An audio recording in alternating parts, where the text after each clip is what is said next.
Good morning student. मैं आपकी maths teacher Nitya Jaiswal from GGIC Katra. बच्चों, आज मैं आपको क्लास 10th का चैप्टर नंबर 3 दो चरों वाले रैखिक समीकरण का आगे का पार्ट बताऊंगी। ठीक है बच्चों, इससे पहले मैंने आपको दो हिस्सों में सारी जानकारी दी थी एक्सरसाइज 3.2 तक। ठीक है, अब देखो एक्सरसाइज 3.3 क्या है आपका, जिसमें हमें समीकरण को प्रतिस्थापन विधि से सॉल्व करना था। प्रतिस्थापन का मतलब क्या होता है पहले ये समझिए आप। प्रतिस्थापन का मतलब ये होता है कि आप एक चीज को दूसरे की जगह प्रतिस्थापित कर दे, यही मतलब होता है। अब आ जाते हैं हम लोग अपने चैप्टर पे कि दो चर वाले रैखिक समीकरण। यहां पर क्या है कि दो समीकरण दिए हुए हैं। ठीक है, रैखिक समीकरण दिए हुए हैं और इनको हम एक इक्वेशन को x के चर राशि को दूसरी चर राशि के रूप में लिखना है और जिस इक्वेशन से निकाला है उसके अगले वाले इक्वेशन में रख देना है। ठीक है बच्चों, जैसा कि आपका पहला क्वेश्चन ये है x प्लस वाई बराबर 14 और x माइनस वाई बराबर 4 है। इसको आपको हल करना है प्रतिस्थापन विधि से। अगर स्पेसिफाई करा है प्रतिस्थापन विधि से तो आप इसको इसी विधि से कंप्लीट करिएगा। मैंने आपको पिछले वाले क्लास में ये बताया था कि समीकरण सॉल्व करने की 3 विधियां थी, प्रतिस्थापन विधि, विलोपन विधि और व्रजगुणन विधि, यानी डिस्प्लेसमेंट मेथड, एलिमिनेशन मेथड और क्रॉस मल्टीप्लिकेशन मेथड। तो हम लोग यहाँ प्रतिस्थापन यानी डिस्प्लेस कर रहे हैं एक चर राशि को दूसरे चर राशि के रूप में। चलिए अब हम लोग क्या करते हैं, इन दोनों इक्वेशन में ये देखते हैं कि किसको मूव कराना ज्यादा आसान है। देखो बच्चों, इस प्लस वाले को जब हम इधर ले आएंगे तो y किस में आ जाएगा, माइनस में आ जाएगा, और इसको कराएंगे तो क्या हो जाएगा, ये प्लस में आ जाएगा। तो हमारे लिए इजी क्या है, इक्वेशन नंबर 2। तो क्या हो जाएगा, फ्रॉम इक्वेशन नंबर 2 क्या हो जाएगा, देखो बच्चों, x बराबर y प्लस 4 हो जाएगा। यानी एक चर राशि को अकेला छोड़ दो एक तरफ, बाकी दूसरे को दूसरी तरफ। ठीक, अब क्या करेंगे, समीकरण 1 से 1 में x का मान रखने पर, ठीक है, रख देंगे। देखो x की जगह क्या रखा है यहाँ पर, y प्लस 4 प्लस वाई बराबर 14 हो जाएगा। ठीक है, अब देखो y जुड़ के क्या आ गया, 2y 14 प्लस 4 हो गया।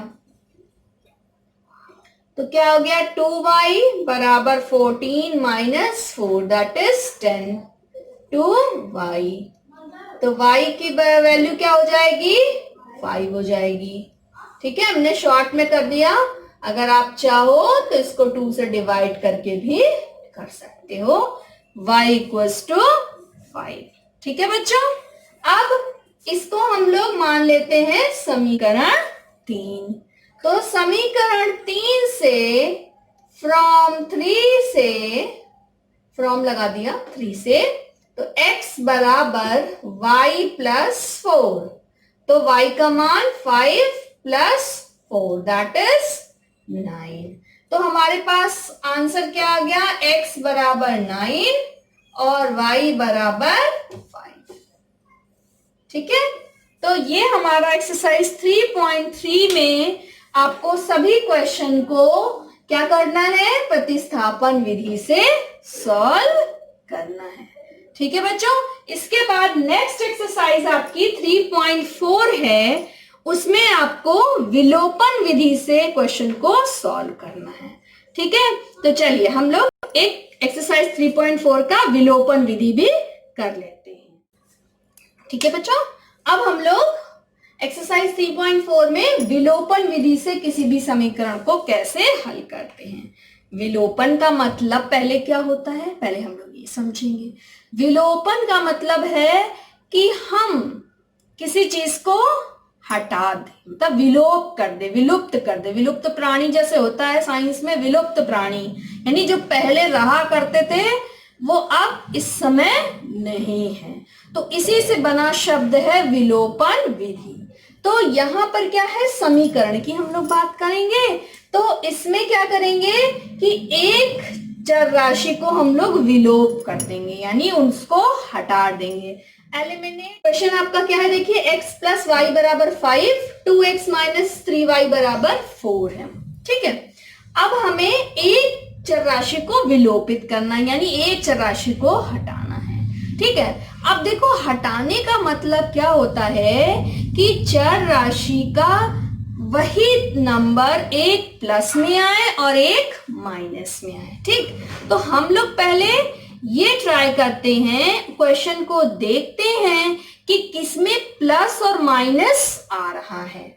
देखिए y के पास प्लस है और इस वाले y के पास माइनस है, तो साइन तो हमने ठीक एक प्लस और एक माइनस कर लिया जिसमें वो आसानी से कट जाए। तो कटेगा कब, जब बराबर होगा, यानी दोनों जो है y के जो कोफिशिएंट हैं यानी गुणांक होंगे वो बराबर होने चाहिए। अब यहाँ पर तो y का गुणांक 3 है और यहाँ पर y का गुणांक क्या है, 1 है। तो अगर हम इस समीकरण 1 में 3 से गुणा कर दें तो इस y का गुणांक भी क्या हो जाएगा, 3 हो जाएगा। ठीक है, तो सलूशन कैसे करेंगे हम लोग, देखो बच्चों, इस इक्वेशन को आप फिर से उतारिएगा सलूशन में और लिखिएगा कि समीकरण 1 में 3 से गुणा करने पर,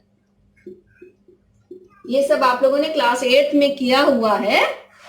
अब देखिए इसमें गुणा किया यानी x प्लस वाई गुणे 3 बराबर, दोनों पक्षों में करना है, एक पक्ष पे नहीं करना है, इसलिए मैंने ये स्टेप लिख दिया है। गुणा करेंगे तो क्या आ जाएगा, 3x प्लस 3y बराबर 15। ठीक है, तो ये हो गई समीकरण 3।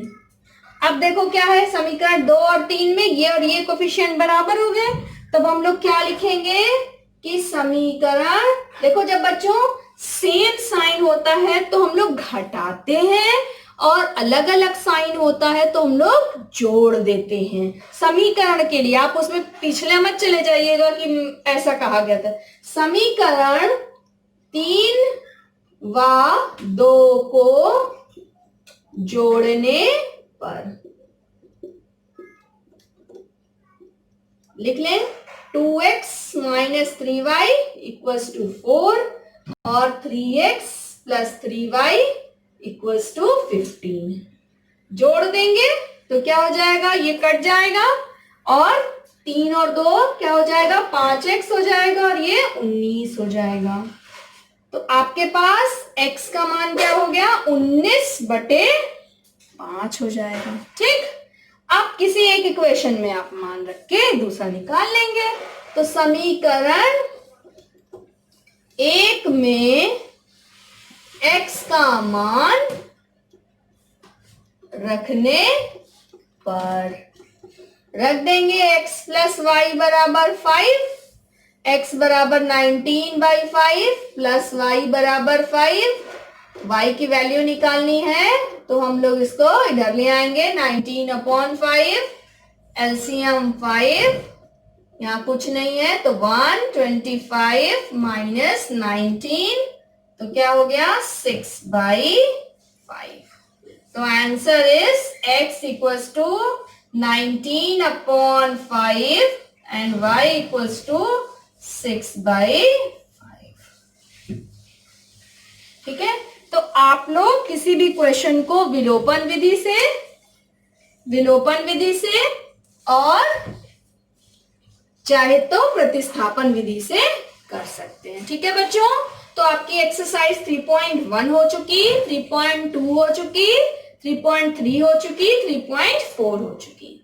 ठीक है, तो आप लोग क्वेश्चन लगाइए और मुझसे पूछते रहिए। ठीक है बच्चों, इसको आप नोट डाउन कर लीजिए और आराम से धीरे धीरे क्वेश्चन को हड़बड़ाइए नहीं, ध्यान से क्वेश्चन को देखिए कि प्लस है कि माइनस है, हमको करना क्या है। जब तक आप क्वेश्चन में ये नहीं समझेंगे कि हमें करना क्या है, तब तक क्वेश्चन का सलूशन आसानी से नहीं कर सकते। ठीक है बच्चा।